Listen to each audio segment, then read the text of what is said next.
670 670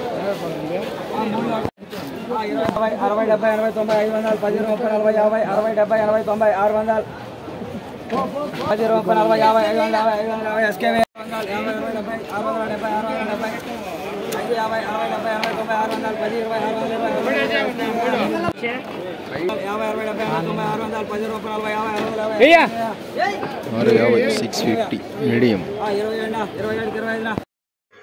July 30, 2024 ఇంతవరకు ప్రత్యక్షంగా అంగళ్ళు మాట సంబంధించిన వేలంపై వీడియో చూడటం జరిగింది. ఇక ధరల విషయానికి వస్తే 500 రూపాయల దగ్గర నుంచి 600, 700 ఇవన్నీ మీడియం మరియు సెకండ్ క్వాలిటీలు. Number 1 super top and top fine క్వాలిటీలు 760 రూపాయల దగ్గర నుంచి 850 టాప్ అండ్ టాప్ 900 రూపాయలు. మొత్తం మీద చూస్తే వాళ్ళ అంగళ్ళు మార్కెట్లో 500 రూపాయల నుంచి ఆరంభ ధర, 900 రూపాయలు ముగింపు ధర. Today Angallu market tomato big rates 500 rupees starting rate, 900 rupees ending rate.